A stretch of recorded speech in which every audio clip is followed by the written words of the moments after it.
in P1, heat transfer will come up. So this is a learning map that I've done to go through other ways of heat transfer. So the first one I'm going to go through is infrared radiation, okay? And this is like this because if they're mentioning silver, if they're mentioning white, if they're mentioning black, if they're mentioning the word matte or dull even or shiny, then they're talking about infrared radiation. So infrared radiation is an EM spectrum wave, okay? It comes from space. It travels through a vacuum. Now notice the spelling of vacuum is V-A-C-W-M, okay? Not double C. That's just a picture of vacuum cleaner to make you think about a vacuum. So because of this, it doesn't require a medium to travel through. It can travel through a vacuum. So it doesn't need a solid, liquid or gas like the others. So black matte is the best emitter and the best absorber of infrared radiation. So if you're wearing a black t-shirt on a really hot day, you're really going to feel it as opposed to if you're wearing a white one. Silver shiny surfaces, or even white, are the worst absorbers and the worst emitters of infrared radiation. So they're talking about these colours and they're talking about the surface type. It's infrared radiation that they're hinting at, okay?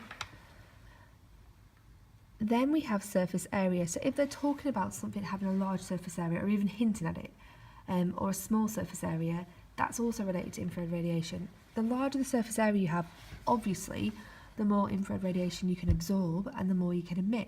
The smaller surface area, the less, okay? Another thing they love to ask is the bigger the temperature difference equals a quicker transfer rate, okay? Now, when it comes to transfer rate, they may say if an object was in a room or in a fridge, freezer, why would it cool down quicker? Do not say because the fridge is colder. Everyone knows it's colder. The reason is because the temperature difference is larger. That's why the transfer rate is quicker.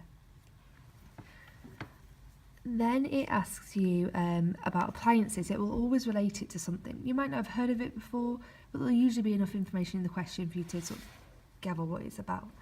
So one I have seen before is a wood burning stove, and it asked you, why is it painted black?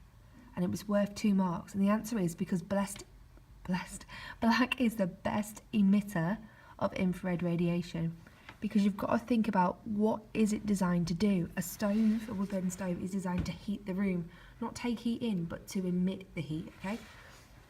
I've also seen them talking about solar panels, which are used to heat water. Now solar panels are painted black and they have pipes inside of them, and that's designed to absorb. So this one would be, it's black because it's the best absorber of infrared radiation. Okay, so that's only ever going to be 1 mark. The second mark for that question would be which increases the rate of energy transfer, okay? Always the second mark. Never use both the words emit and absorb in the same answer though. Yes, black is the best absorber and the best emitter. However, you need to show you understand what that appliance is designed to do. Also, never say black attracts, doesn't attract, it absorbs. Next one I'm going to go through is conduction. So if they're mentioning a solid, any solid, it doesn't just have to be metal, they're talking about conduction, okay? So when you talk about conduction, I want you to think about a little conductor with a metal rod. It doesn't hold a liquid, it doesn't hold a gas, okay? It's conduction. What people don't realise is conduction actually happens in all solids. It happens in metal, it happens in wood, it happens in plastics. And it's where heat energy transfers through vibrations of particles, okay? So the particles next to each other will vibrate, and then this passes on the vibration to the next one, causes friction, generates heat, and that's how it happens in all solids, okay? What I say to my classes sometimes is, if you have a plastic kettle and you touch the side of it, it's still hot, it's just not as hot, say, as maybe a metal kettle would be. Now, heat transfer does happen best through metals, sorry. And that's because they contain something called free electrons. Now, free electrons then have the ability, because they're delocalized, you might have learned that in chemistry, have the ability to move through the metal. Now, when they do that, they gain energy, they gain kinetic energy from the heat source, which makes them travel faster. This will increase the chance of collisions between other electrons or the metal ions, and then this will increase the energy transfer. I have seen that asked for 4 marks in an exam before. Convection is all to do with liquids and with gases, okay? Happens in all liquids and gases because they are free to move around. They're not stuck in one position like metals are. Now, when it comes to convection, it happens all because of density. Now, density is the amount of mass something has over the volume it occupies. If you heat up a gas particle or a liquid particle, it's going to move more, therefore it's going to occupy a larger volume. If you increase the volume and its mass stays the same, it's going to decrease its density, so become less dense. Now, I don't know if you've ever seen oil and water before, but oil is less dense, so it will float on top of water.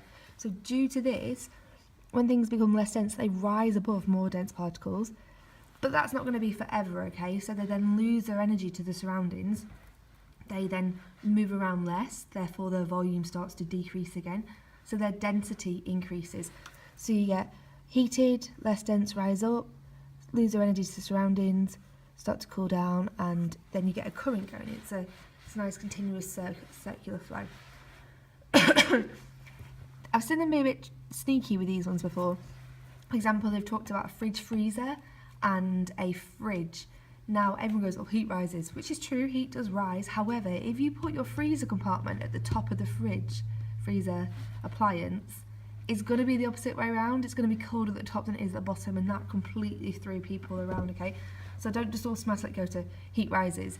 It will go from a area where it gets heat, it will go up, and then it will cool and go down. So just hold on to that, don't let them trick you out.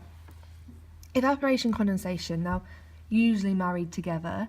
Evaporation hasn't come up for a couple of years, and it isn't as simple as what you think. It can be quite tricky to get the marks on. So evaporation is when particles in a liquid gain energy from their surroundings, okay? It isn't when they reach boiling point. A puddle outside evaporates, but it's not 100 degrees C, so don't mention boiling points there. It's all about gaining energy from the surroundings. So so it gains energy from surroundings. It's usually the particles at the top gain enough energy to break free. Now, when this happens, it will lower the temperature of the surrounding, the liquid left behind. This is because if you imagine the particles with the most energy have evaporated, the particles that are left have left less energy. So your average energy for that liquid has decreased. If your average energy is decreased, your temperature is therefore decreased. And sometimes we've asked questions around that. There's ways you can increase the rate of evaporation, so make it happen quicker basically. You can increase the thermal energy, you can increase the surface area, and you can also increase the airflow, okay? So they can relate this to maybe washing on a line. Why would you have it hang up? Why do your parents have a go at you when you leave a towel rolled up on the bathroom floor? Because it's not going to dry, because it hasn't got a big surface area. The opposite to evaporation is condensation. Now, condensation is when the particles lose energy to the surroundings. So they are gaseous, then they'll hit maybe a cold surface, they'll lose their energy, and they become liquid again. So the way to increase the rate of condensation is to decrease thermal energy, decrease the surface area, and then decrease airflow. It's sort of the opposite. Have seen this related to a heated mirror in a bathroom before. They said, why would you not get condensation on it? Well, because the mirror is warm, so the particles aren't going to lose their energy to the mirror. Hope this helps. I do get a feeling a question like this will come up.